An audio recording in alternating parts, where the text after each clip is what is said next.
Good afternoon, everyone, or good morning, depending on what time zone you're joining us from. And welcome to today's webinar, Food Fraud Prevention in an Organic World. My name's Amy. I'm a member of the marketing team here at Perry Johnson Registrars Food Safety Inc. I'll be facilitating today's webinar and offering technical support to our speakers.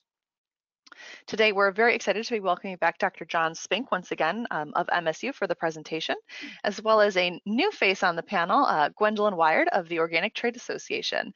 We'll be introducing them both to you all a little bit later on. But before we get started, I wanted to go over a few housekeeping notes. To ensure audio quality on the call today, all of our attendees are on mute. However, we do absolutely want to take any questions you might have and get you all the right answers. To ask a question, you can just go ahead and type it right into the questions tab of the GoToWebinar control panel on your screen and click send. We'll answer as many of these questions as we have time for at the end of the prepared slides. You don't have to wait until the very end to send your questions in, however, so please keep them coming. As you see something on a slide, if you want a little more explanation on a topic, we'd love to hear all your questions. Some of the most common questions we get include, could I get a copy of the slides and is the recording going to be available? And the answer to both of those questions is yes. The slides will be available for download from the PGRFSI website, and the recording will also be posted to our YouTube channel for you to review or to even share the link with someone who couldn't attend live. And before I hand things off, I just wanted to show you really quick an overview of where you can ask those questions. As I mentioned, you'll just open up the questions tab. You'll click the little triangle on the left-hand side of that tab on the control panel. It should look something like this, and there's a spot right there for you to type a question in and send it our way, and we'd be more than happy to get you an answer. But now we're going to go ahead and hand things over to Paul Demarin. He is our Senior Vice President of Food Safety and Supply Chain here at PGRFSI. He joined us back in January of 2020 and has over 35 years of experience in the hospitality, service, and retail agri-food sectors. Paul's also a board member of the OFPA, that's the Ontario Food Protection Association. He's also an advisory council member with the George Washington University School of Business for their digital marketing certificate program. Before he came to PGRFSI, Paul worked for 17 years in the certification industry and had clients in every sector from food safety and supply chain to brand protection and quality. Paul also worked for many years in management system certification, and before that he was a professional chef and a consultant for over 20. So Paul, I'll hand things over to you and you can take it away. Great, thank you very much, Amy. Good afternoon, everyone. Thank you for joining us. Let's get right to it. I am going to introduce you to our speakers before we get going. Dr. John Spink, as you know, is an old friend of ours here at PGRFSI, and he is with the Food Fraud Initiative and Assistant Professor of Supply Chain Management in the Business College at Michigan State University. Since 2013, John has been the Director of the Food Fraud Initiative at MSU, and his early research and industry engagement supported the foundation of food fraud prevention, including as a member of the GFSI Food Fraud think tank that developed their first compliance requirements, and also as the lead author of the article defining the public health threat of food fraud, which is really most widely cited definition of the term, and also their food prevention MOOC, or their massive open online courses, which are some of the most common training resources used today. Welcome back, Dr. John. And Gwendolyn Wired, who has been actively working in the organic industry for 25 years. She serves as the Vice President of Regulatory and Technical Affairs of the OTA, or the Organic Trade Association, where she works there on the development of policy strategy through regulatory engagement in the interest of OTA's mission and its members. Prior to the OTA, Gwen worked with Oregon Tilth, where she served as their technical specialist in policy and material review. Gwendolyn completed her certificate as an independent organic inspector back in 1997 and is subcontracted for multiple certifiers inspecting a diverse range of operations throughout the country. She holds a degree in fermentation science with a minor in chemistry. She serves on the board for the Organic Materials Review Institute and is an advisory council member for the Global Organic Textile Standard. Thank you, Gwen, as well, for joining us. I can't wait. I'm going to interact with you both throughout the presentation. Thank you for your time. At this point, I think I'm going to pass it over to you, Gwen, to get us started. Okay, well, thank you so much. And I'll pop on screen here and say hello to everybody. And John, if you want to join me so I'm not hanging out here alone. Great. All right. Wonderful. Well, thanks so much, everybody. This is it's a real pleasure to have the opportunity to present today on food fraud prevention in an organic world. And of course, I'm honored to have Dr. Spink by my side. So we're going to move through a number of slides today and co-present. We're going to be focusing really in two areas. The first is going to be on the strengthening organic enforcement rule. We'll just go by its respected acronym SOE. And then the second area we'll be focusing on is a private sector initiative that will support the SOE rule, as well as be a significant contributor in terms of a private sector initiative that's out there to prevent organic fraud. Before we get started, for those of you that are not familiar with the Organic Trade Association, I just wanted to provide a quick background. Just give me a second here and the slide should. Uh-oh.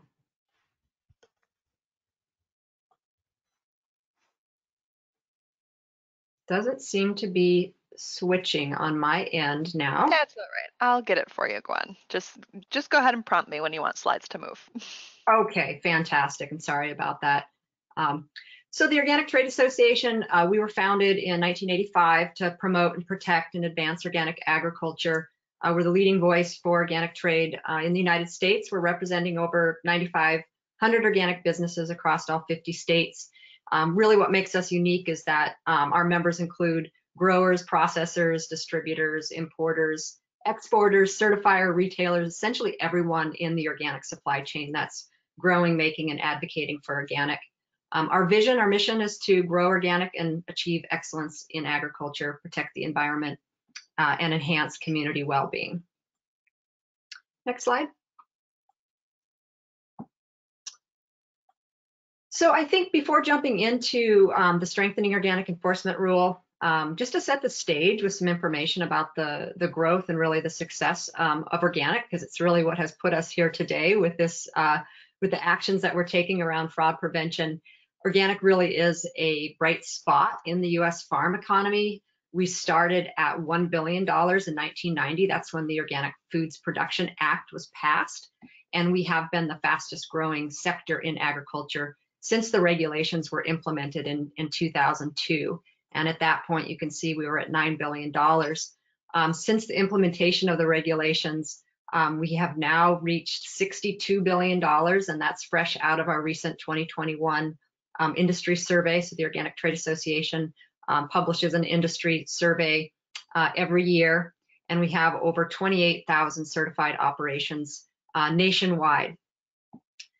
So we continue to grow. It's really it is a good challenge that we have, which is to keep up with the demand. And I know the title of this presentation is Organic Food Fraud, but if you go to the next slide, you'll see that the organic regulations cover more than just food. This takes a look at that $62 billion and breaks it into the sales for food versus non-food. So under the non-food area, we're talking about textiles and fiber, which is the leading non-food category, followed by dietary supplements. And so the non-food sector is very small, but it actually has been a very fast-growing sector. More and more consumers, shoppers are really connecting the dots between the food they eat and the fiber, the textiles, all those other products, because they all go back to the farm and how the products are grown.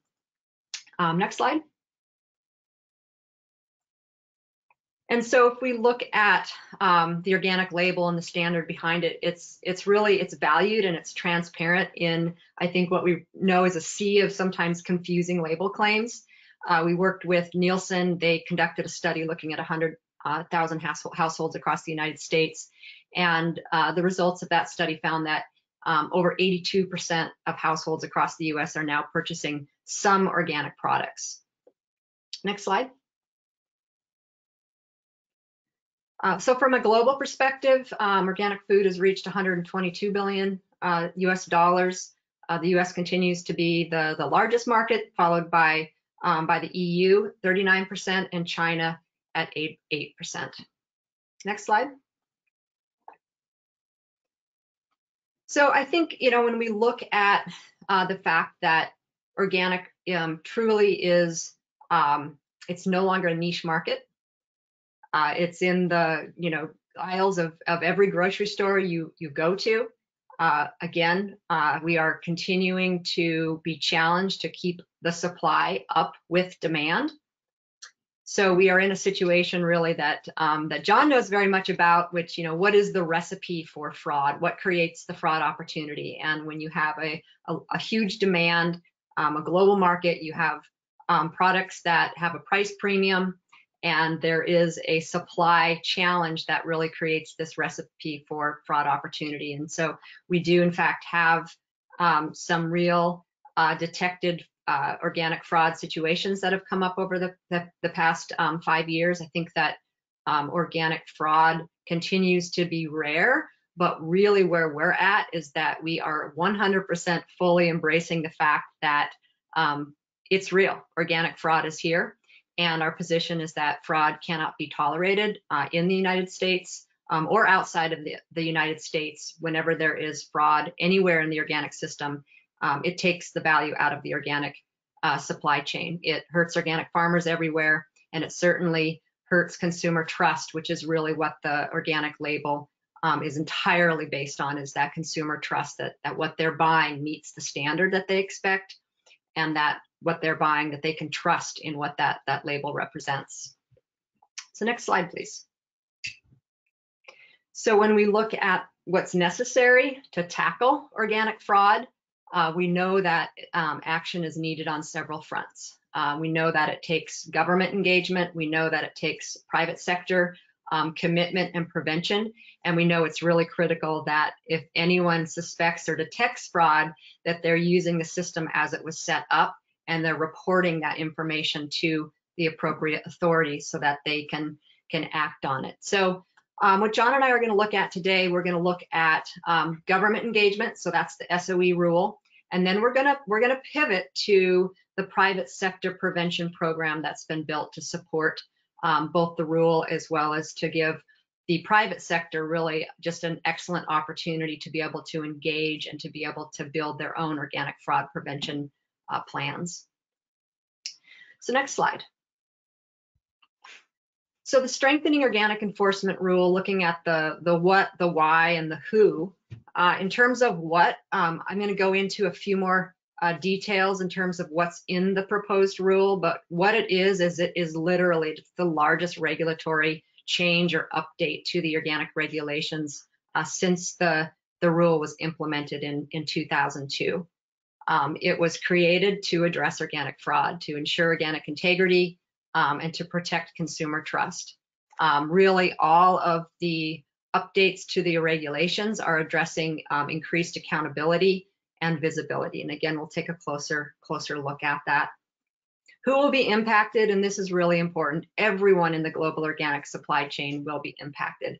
If you are sitting in the virtual audience and you are engaged in organic trade, you can be rest assured that this proposed rule, this final rule that's going to come out, will apply to you. Next slide. So before we take a closer look at the topics that are covered in SOE, I just want to take a quick look at the process. This is where we're at in the process and where we're going. There's always questions that come up, specifically, when is the final rule going to come out? So just backing up a little bit, though, this rule is the result of congressional mandates that came about in the 2018 Farm Bill. So OTA was a driver. We were in the driver's seat. We were working closely with Congress. We had some major fraud that was happening, fraudulent grains that were coming into the United States from the Black Sea in 2017. We knew that we needed to take immediate action. So we worked closely with Congress to ensure that the Farm Bill would provide the National Organic Program with the funding and the authority to develop a broader and more effective set of tools to strengthen its enforcement and oversight. And just, to make sure everybody's clear in terms of the USDA National Organic Program, they have the authority to enforce the organic regulations. They also oversee all of the certifiers, the accredited certifiers that carry out the certification process. So Gwen, can I ask a quick question? Can you talk to us for a second about what kind of assistance or training is going to be provided to industry once the final rule is released? Absolutely. So the final rule, we're expecting that out sometime in spring of 2022. And like I said, it's a game changer. It's going to be huge. There's going to be a lot of work to do. So I think there's a few places that, at least a few places, I hope, that we can be looking for assistance. Certainly the National Organic Program is going to be providing educational information, a lot of overview summaries to be able to help understand the final rule. The Organic Trade Association, we certainly are going to be all hands on deck, providing our members with summaries, with trainings. We are actively working, continue to work to support grants and efforts to build human capital capacity for more inspectors, more certifiers that have the expertise. I also think that certifiers will be providing resources to help operations to comply, not only to comply with the changes in the final rule, but also there's going to be many operations that will need to get certified. So I think those are three huge places that everybody can be looking to: the Organic Trade Association, your certifier, as well as the National Organic Program. Okay, thank you. So I think, we had the proposed rule came out in August 2020. We had a 60-day comment period. Now we're essentially waiting for that final rule to make its way through the clearance pipeline. So we understand that the National Organic Program, they have completed their writing. So this final rule, it's left the building, so to speak. It's left USDA, and it's going through its legal review, and it's working its way through that final clearance pipeline. Spring of 2022 is the date that the final rule is expected out. We just have to wait and see whether it makes that.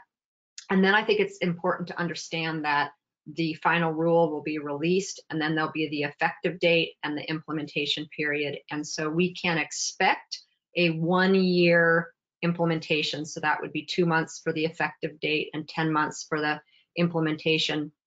We will see when the final rule is released whether there is more time for certain provisions in the final rule. There were many questions that NOP put out there during the proposed rule. Do you think that 1 year is enough to be able to meet the requirements of this new rule? And so as we looked at the comments that came in, many stakeholders said, well, in terms of meeting the electronic import certificates or some of the other areas that were very complicated, they said perhaps we'll need a 2-year implementation period. So we'll be looking for all that.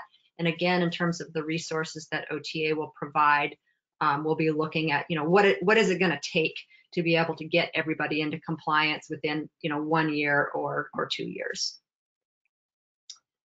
So let's take a look at the big topics that are covered in the proposed rule. If you go to the next slide here, there are 16 topics that are addressed in the rule. And so there's no way that I'm going to go through each one in all the detail, but do know that when we get to the end of the presentation, I've provided links that will take you to some really excellent summaries of the proposed rules, the comments that we submitted, really everything that you need if you want to dig in and learn more about the specifics of the proposed rule and what to expect. But what I do want to flag here is this first one, reducing the types of handlers exempt from organic certification. This is a biggie, and this is one of the congressional mandates. Right now, the organic regulations, everybody in the supply chain must be certified, but there are some exceptions, what we call exempt or excluded operations, specifically for traders, brokers, distributors, operations that aren't physically handling products, but instead they're just brokering that sale from buyers to sellers, warehouses, distribution centers. This rule will require handlers, all handlers, to be certified, so everyone in the supply chain. So that's a big deal. Brokers, traders, distributors, warehouses, retailers and transporters will continue to be excluded from certification, but there are literally thousands of traders and brokers and distributors out there that will need to get certified, and that's really to close what we've identified, some gaps in the supply chain where we have specifically identified fraud has been occurring, where those gaps are at. Another biggie is the requirement of the use of electronic import certificates. So every shipment of organic products imported into the United States will need to be associated with an NOP import certificate, regardless of the country of origin. Again, that's something tied to a congressional mandate. There will be new record keeping and fraud prevention procedures to improve supply chain traceability. That's another huge area, and in bold, I've put fraud prevention procedures because we're going to look very closely at that. And then I've got a number of topics that are all falling underneath of enhancing accreditation and certification oversight. So just to call out a few that I think are really key. Standardized organic certificates are going to be required. So these will all be generated from one central database, which is known as the Organic Integrity Database. Certifiers will be required to increase their data reporting. So we hope anyways, the final rule will require every certifier to report acreage on each of the operations that they certify, and that will be able to help us have a better accounting of total acreage in the United States, outside of the United States, so we can get a better feel for doing more of a country-to-country mass balance.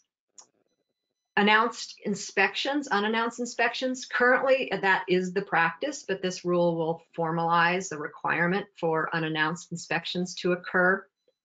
There will be a requirement for traceback and mass balance audits. Again, this is a practice right now, but it's not a consistent practice. It's not something that is required in the regulations. It's just a best practices that inspectors and certifiers carry out. There will be specific standards for grower groups. Right now, this practice of grower group certification, where you have a lot of small similar farms in a region that are all operating under one organic systems plan. It's something that's in practice, but we don't have specific standards around grower groups. There's also going to be a new look at equivalency arrangements and really what the focus is when you're making trade agreements between one country and the next. For example, between the United States and the EU, we have an equivalency arrangement right now with the EU and many other countries. Historically, we've really looked at the differences between standards. How similar are they? How different are they? This regulation is going to require a closer look at a country's competency in their oversight and enforcement. Would we have an equivalency arrangement? Would we have a trade agreement with a country that doesn't have very robust oversight, such as what we have here in the United States? The answer would be no. We were only going to have trade agreements with countries that have very robust oversight. So again, there's a lot of detail in the regulation, but what we want to, and we need to wait to see what the final regulation is specifically going to spell out. We have a really good idea about what's going to be in there, but we just have to wait for the final and go from there. What we do know is going to be in there is that there is going to be a requirement for operations to have fraud prevention procedures. So if you go to the next slide, and this is really where the rubber hits the road here, and I'm going to bring Dr. Spink in, because this is a real delight. What we ended up seeing in the proposed rule. There's a lot of words here. This is a resource for all of you. We won't get into it, but this rule is going to require certified operations to develop an organic fraud prevention plan. 3 years before this proposed rule came out, I met Dr. Spink, and we started working together on developing a fraud prevention plan, or excuse me, program, and fraud prevention trainings, because of the events that were happening in the world around organic fraud and recognizing a need. while we were developing trainings, while we were developing a private sector initiative program for preventing fraud, USDA recognized the work that we were doing, and that translated into the proposed rule, where they have specifically put in requirements for operations to conduct a vulnerability assessment, to identify weaknesses in the supply chain, to develop mitigation measures to correct those vulnerabilities, to essentially develop an organic fraud prevention plan. And in the proposed rule, they recognize the organic trade associations, what we're calling our Organic Fraud Prevention Solutions Program. They recognized it as a model private sector initiative that companies could enroll in order to achieve the requirements of the regulations. So I'm going to pause there because I think, you know, again, Dr. Spink, this was a huge moment for us to see that recognition in the proposed rule, and we'll talk a little bit more about kind of our history and what we created, but you know, just your thoughts on this this requirement here in the regulation.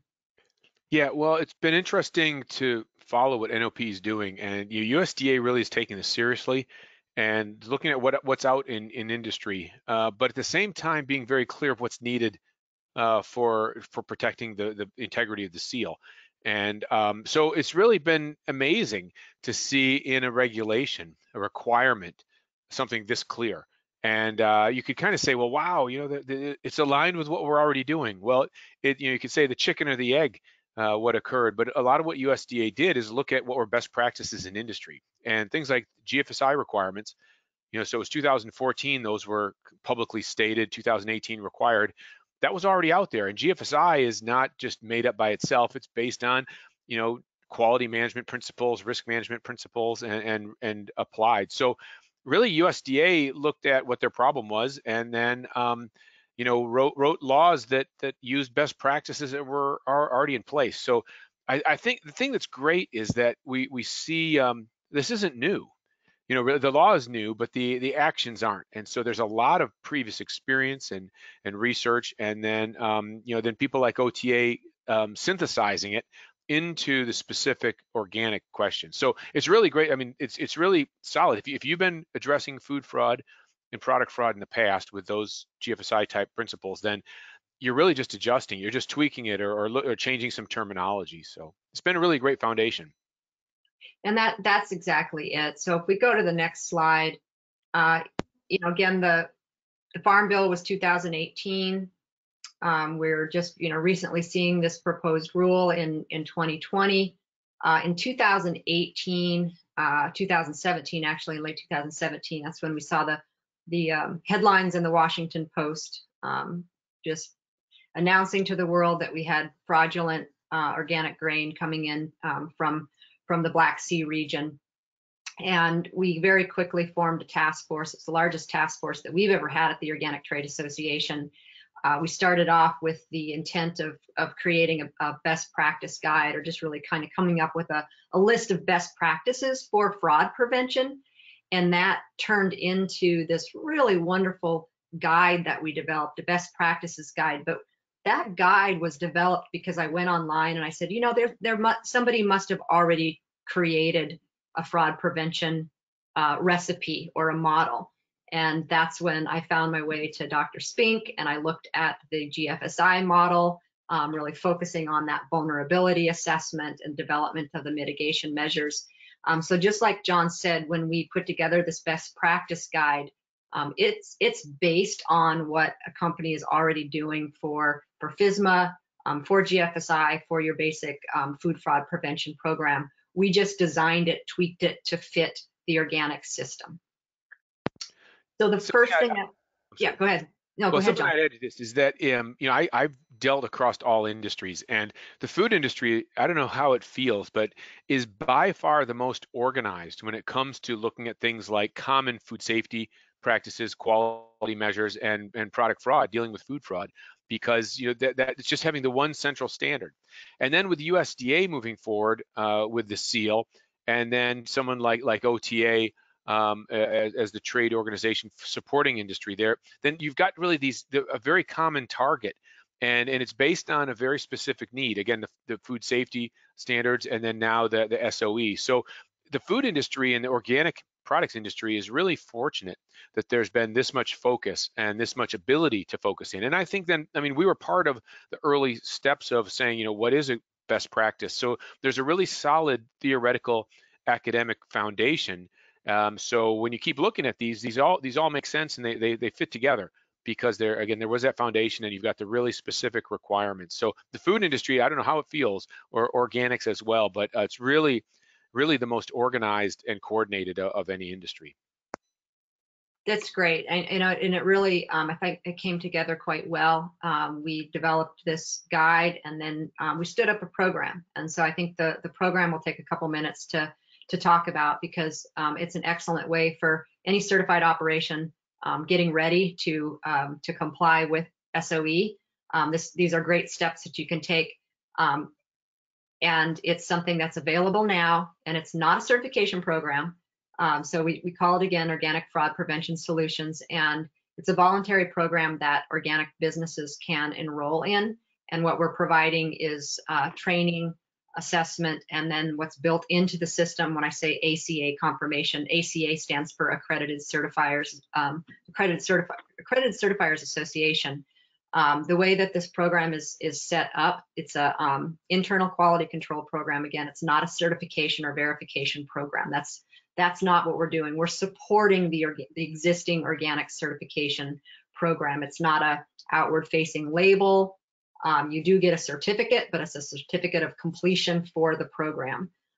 But in a nutshell, what it does is it provides operations with a process for carrying out that vulnerability assessment and developing mitigation measures and developing an organic fraud prevention plan. And the real key to it is that the organic fraud prevention plan is submitted to the operations certifier, and the certifier reviews and approves that plan, and it becomes part of the organic systems plan, which is a requirement. Every certified operation must have an organic systems plan.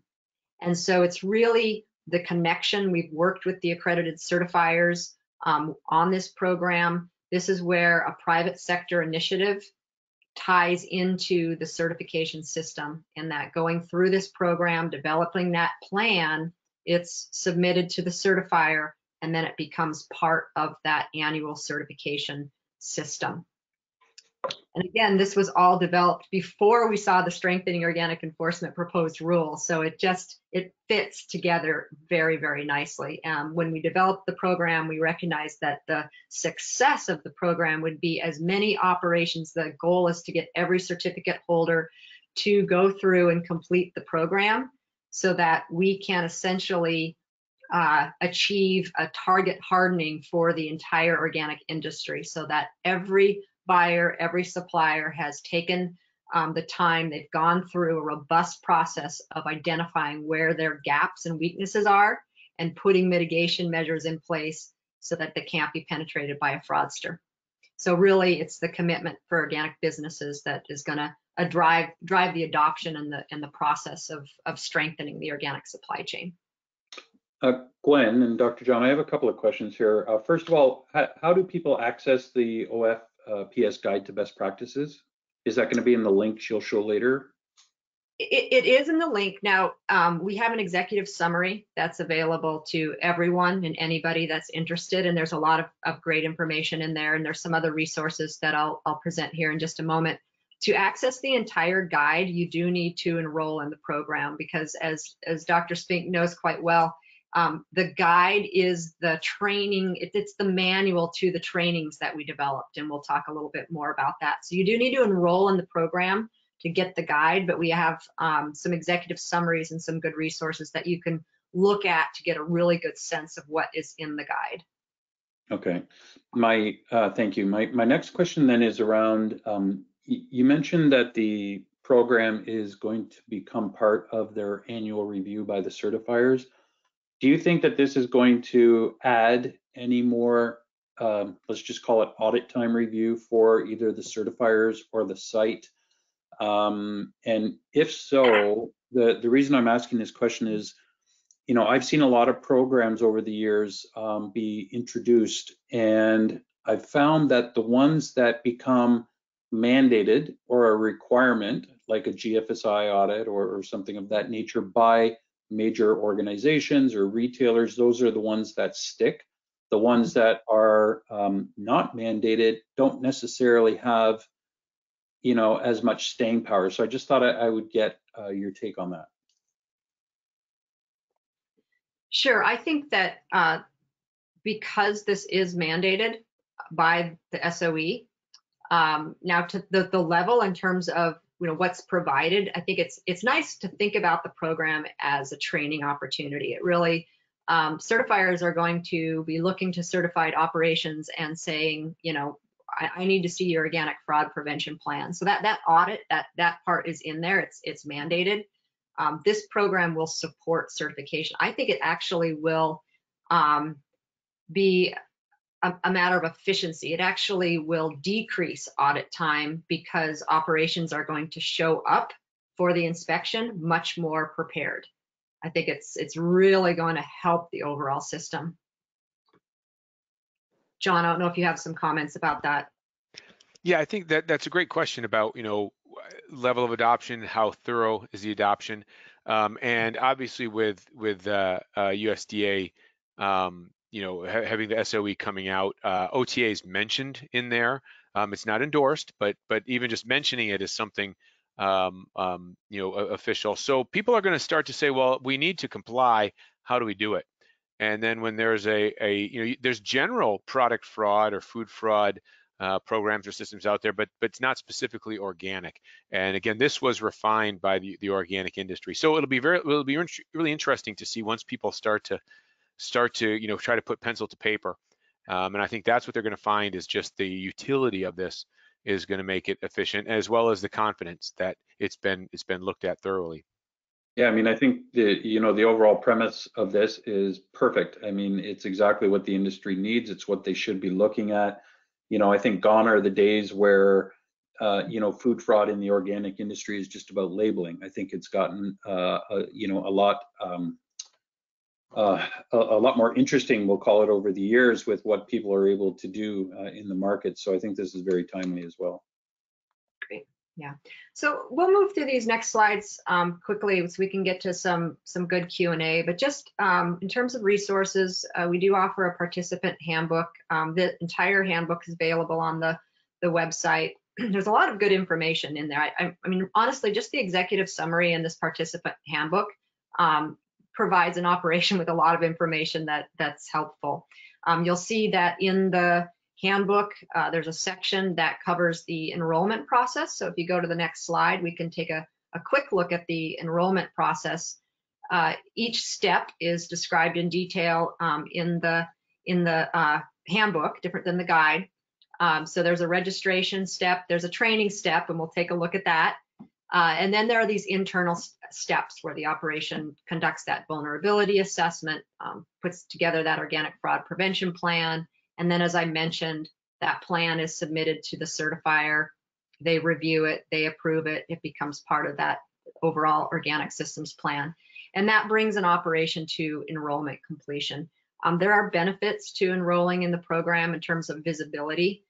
We have a web page, it's a place that you can go to find out, who has enrolled in this program, who's completed the program. And we're hearing that that's helpful, because if buyers are looking for a supplier, one operation is putting together their mitigation measures, often the first place they're going to go is they want to make sure that their suppliers have also gone through the program, that their suppliers have a fraud prevention program. And so we're creating visibility where you can go out and search and look for companies that have completed the program.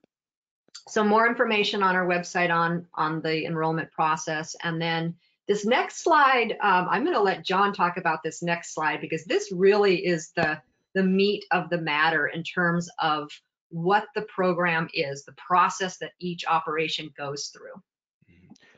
One thing that's great about this is it plugs every activity into a process. And I think that's the thing. Once you start to think about what do I really need to do, it's great to see it laid out really quickly.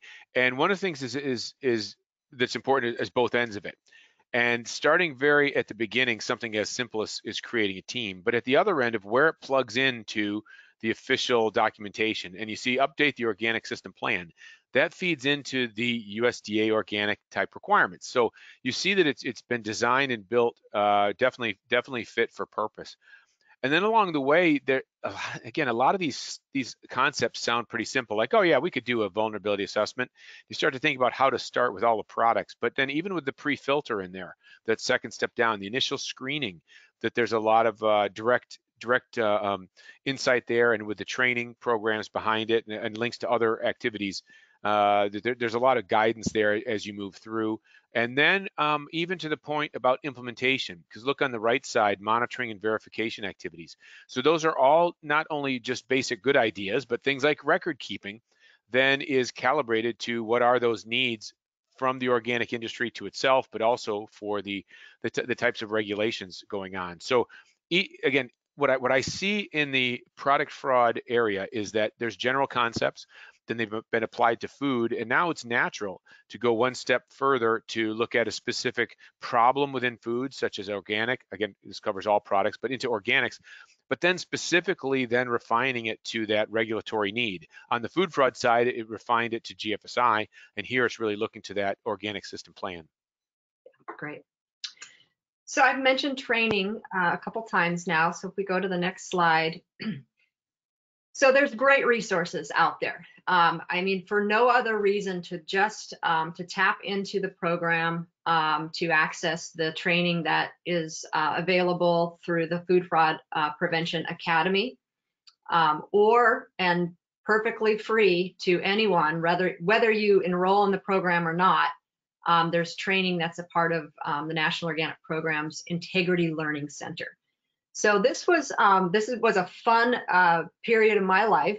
John and I worked very closely developing multiple trainings. So we developed training that is for companies that enroll in the program, and so the training is put together for specifically for companies from a company or business perspective, and it's a requirement. In fact, it's one of the first things right out of the gate when a company enrolls in the program. The first thing they need to do is go through this training that is available through the Food Fraud Prevention Academy with their guide, because that's really the Bible to the program.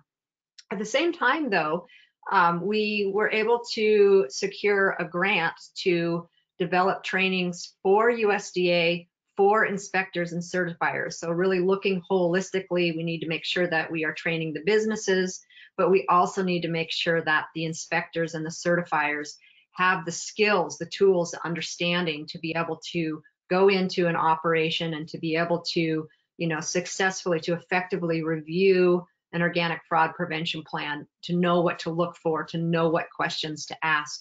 So there are 3 courses that are available through the Organic Integrity Learning Center, specifically for inspectors and certifiers, but certainly helpful and very applicable for a company to go in and take those trainings as well. Gwen, do you have an idea of time and resource commitment for the fraud prevention solution? John, I love your answer when it comes to the question of time commitment and resources. So you take that if you don't mind. Yeah, well, really, how much is enough is a question, and it really depends on businesses, the specific business operation. So 2 sides of things. One is the preparation. So like the training here, the MOOC is 2 2-hour webinars. So you've got that amount of time. I think, and then USDA is about that for each of those. So you've got a bit of this education piece. Let's say 8 hours of actual training there, and that will get whoever is involved completely up to date on everything all the way through the inspection. So that's the preparation. And then the second part is then to take the organic fraud prevention plan, and the key is at the start to do that initial screening. And there's some companies that have a very, very low fraud opportunity just by the base of how they run their operations. And in that case, then it's a pretty quick through. Some companies, their product fraud prevention strategy is really just monitoring, just to look quarterly or monthly of what's happening and changing in the market. Does anything fundamentally change? Other companies are in the midst of things where there's a tremendous amount of fraud or vulnerabilities, and they have a lot of projects to do. And so then those vulnerability assessments are a lot more detailed because you're looking at spending money, proposing to spend money. So it's really undefined. What is key is that first step of doing the pre-filter, looking at it at the beginning, can be very short. And the first step in implementing a strategy is to write the strategy. This doesn't mean that everything is completely done at the start, but it's do a vulnerability assessment, and then set the strategy in place, and then start implementing it. And that's the real goal. So it's undefined, but the key is just get started. Look at the background, look at the basics. Your business is vulnerable in one way or another. Just get started, and then you really find out how bad is bad. Now remember, Gwen and I didn't create this problem for you or identify it. It's out there. It's inherent. Your business is inherently at risk, whether you know it or not. This just is a way to really reveal it. Think of it like if you have a health problem. You might not feel like you have brain cancer, but if someone finds it, then MRI, then you'd like to deal with it. And I think that's the thing, is that you might not know what's going on, but this really helps build that foundation. That's great. Just get started. And I think the organic regulations, the whole concept of the organic system plan is continuous improvement. It's a living document. It's annual. It's something that you work on and you get better at it year after year. But in order to get better at it, you need to get started. And this really is an opportunity for each operation to look inward and say, what can I do to prevent fraud? Because there tends to be, in my experience, a lot of emphasis on what is the government going to do? What is the government going to do to prevent fraud? And USDA has been prioritizing fraud prevention now for 3 years, which is translated into the strengthening organic enforcement rule. But from our perspective, that's not enough. Each operation really needs to commit to taking a very close look at their individual operations and figuring out, where those gaps and weaknesses are. So this is really all of us working together to address a problem that really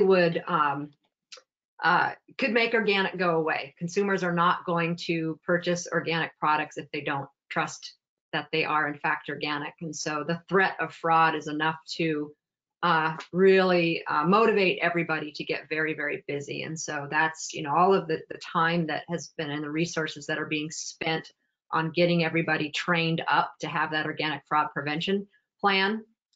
It's important on so many levels. It's not just a requirement of the regulations. It's what we need to do to ensure the longevity of a very, very important market that consumers are asking for. So I think the next slide, there's a great opportunity in terms of who's eligible to enroll into the program. It is for certified organic businesses. You do need to be certified organic to be in the program, but we have a lot of organizations, companies, people coming to us saying, well, we're not certified organic, but we sure like this program and we sure want to figure out how to support this program.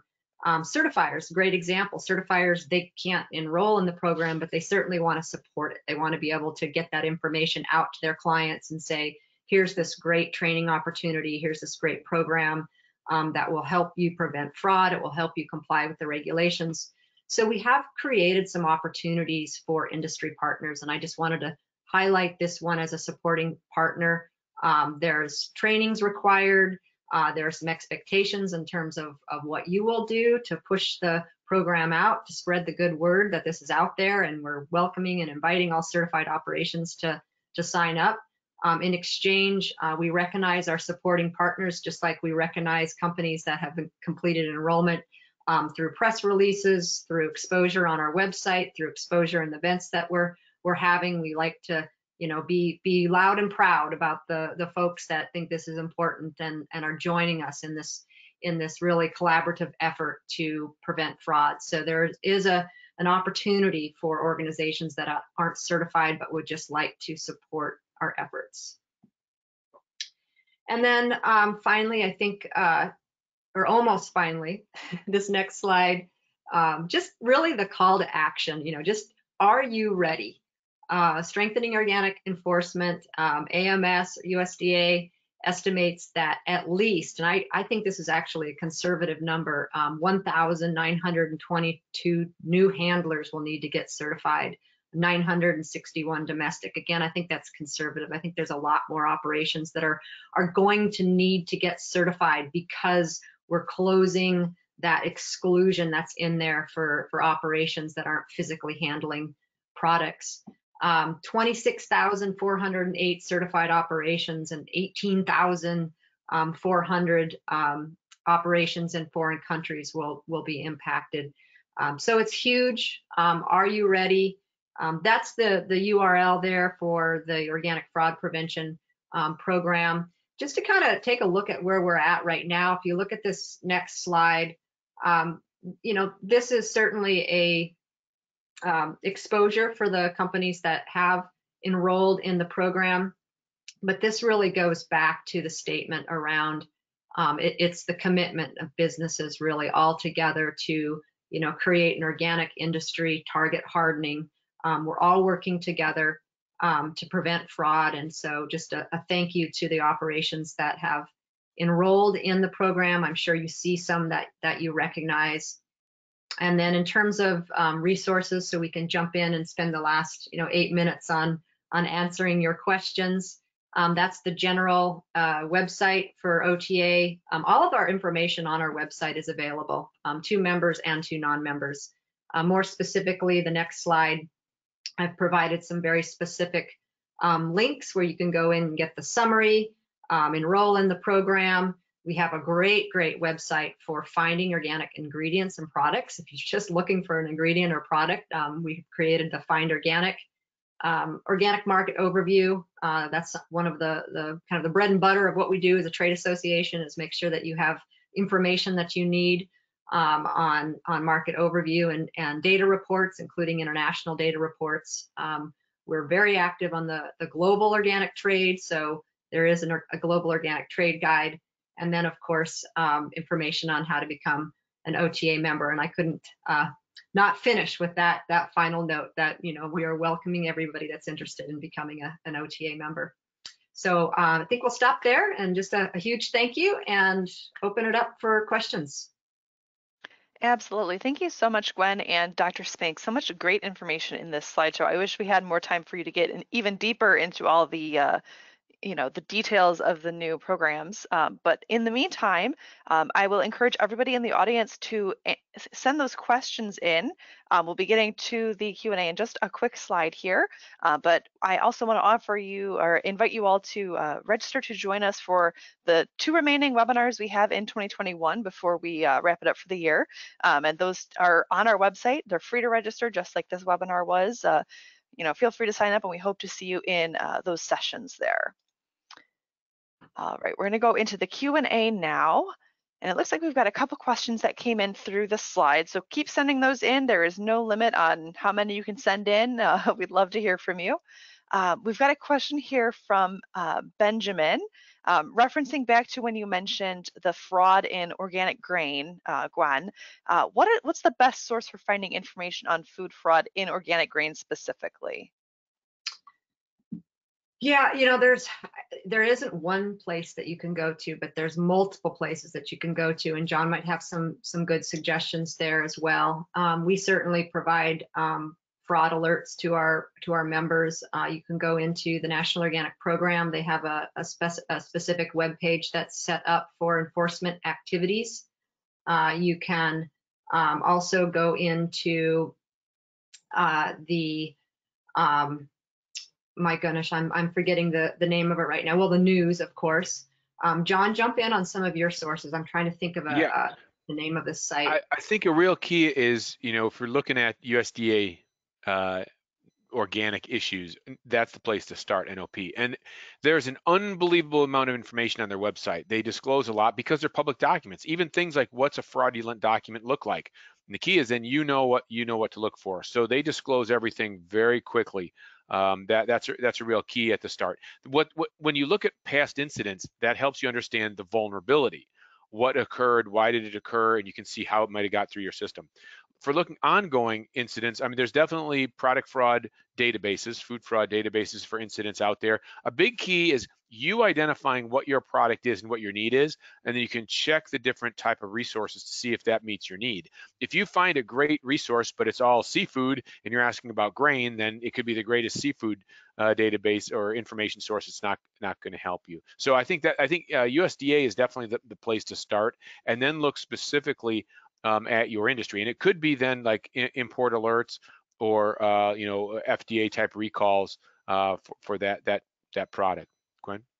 Yeah, I think also in our fraud prevention guide, there's a whole resource section in there, and that's also available on our website. And it lists out, I don't know, probably 10 or 15 different resources that you can go to on fraud databases. Every place we could probably think of. So there is one central place you can go to, which we maintain and has all of the best places. All right, fantastic. We've got a question here from Jack.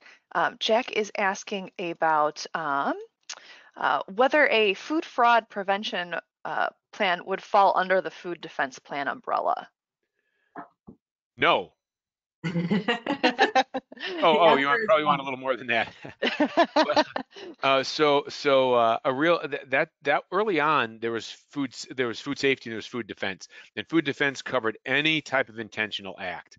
But after, specifically in the U.S., FSMA came out, say post 2009, food defense was clearly separate and was intentional acts with the intent for harm. So, and GFSI then further refined that as two requirements in food is one for food safety, one for food fraud, one for food defense. So they're definitely separate. And the reason why they're separate is that the intent is very different. To get in and to cause harm. One thing with that is we find out quicker. With fraud, the economic gain is really a fundamentally different root cause. Now, further with food defense is that after FSMA, then there was the intentional adulteration final rule for food defense that further narrowed FDA's focus. The prime focus, the biggest concern are wide-scale harms. So if you're compliant with the intentional adulteration rule, food defense rule, then you're not really compliant with all FDA food defense, and you're not compliant with the like GFSI food defense. On the other side is then it's really looking at a separate assessment for product fraud. And that doesn't mean that that's double the work or triple the work if you say there's a couple there. It really makes it more simple because you're looking at a very, very specific type of vulnerability that's fundamentally different than food defense or food safety. All right, great. We've got a question now here from Mark. Mark asks, can the industry expect a public-facing supply chain map developed within Integrity or another database? Sure. So I think in this reference to Integrity in all caps is the Organic Integrity database. So that's our central NOP database. Just so I understand a supply chain map, if we're talking about, some sort of a link system where we can, literally go from one operation to the next. I think that we saw it in the preamble. I think a long-term goal is for the Integrity database to be able to create, so you could pull that supply chain map that you're talking about out of it. We're not going to see that in this iteration in terms of the updates that are being made as a result of SOE, but there's certainly a placeholder for that. And there's a current conversation that's happening at the National Organic Standards Board level. So that's the National Organic Standards Board, or NOSB. That's the advisory committee to the Secretary of Agriculture. They advise on the development of the organic standards on the national list. They just specifically put out a discussion document for the spring 2021 meeting that's really looking at the concept of electronic supply chain mapping and a database or some sort of a organic link system that could provide that information. So I think it's a goal. We're not there yet. All right, great question, Mark. There's a question here from Mario. Is the training that you mentioned available in foreign languages such as Spanish? It is not, but perhaps we put that on our to-do list. I think right. It is captioned. It should be. It should be. Yeah. All right. We've got a question here from Lisa. Lisa is asking, or rather stating, so technically speaking, the Organic Fraud Prevention Plan will be a requirement after SOE takes effect for organic certification. Is that correct? That is correct. And I love it when somebody asks a question like that after we've just spent a lot of time talking, just to put a fine point on it to emphasize that as proposed, should the proposal come through as it was proposed, an organic fraud prevention plan will be a requirement of organic certification. Yes. All right, so it's not just a wish list item, it's you need it. You need it. Yeah. All right, I think we've got time for one more question, and this one comes from Howard. Howard is asking, did the NOP increase enforcement activities to help, such as increasing the 5% testing or affidavits for fallow land? The testing is not increased as a result of NOP. I will say that testing is many certifiers, I don't know that I could specifically quantify it off the top of my head, are testing above that 5% requirement. I think that, and certainly in our program, we spend quite a bit of time, a whole section in the guide on testing, because we recognize that testing is a very, very critical tool in being able to determine whether or not a product is organic. Organic is a process-based regulation, and testing is a critical tool to monitor, to figure out whether or not that process is working or not. All right, I hope that answers your question there.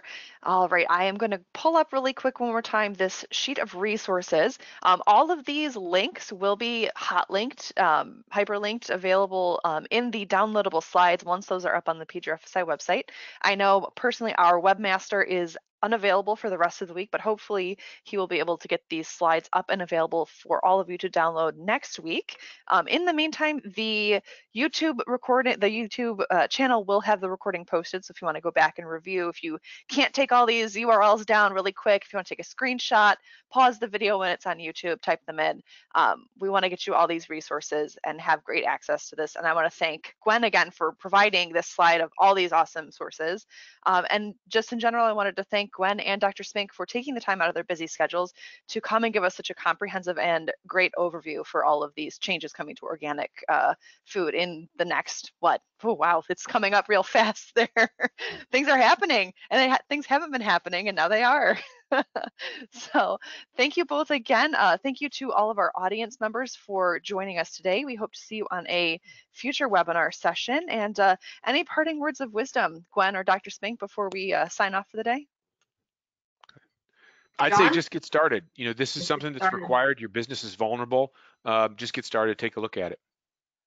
Absolutely. I couldn't agree more. But thank you so much for the opportunity, and reach out. I'm available. Send me an email. We'll go from there. Absolutely. And if you did have any other questions that we were unable to get to during our Q&A, or maybe you're a bit shy, you didn't want to ask a question live, that's no problem. You can send us an email, pgrfsi@pgrfsi.com, and we would be more than happy to forward that email along to whoever can answer it best for you. So I will take the time now to say, have a great rest of your week, have a good weekend coming up, and we'll see you on the next webinar. Have a great day. Thanks, everybody. Yeah.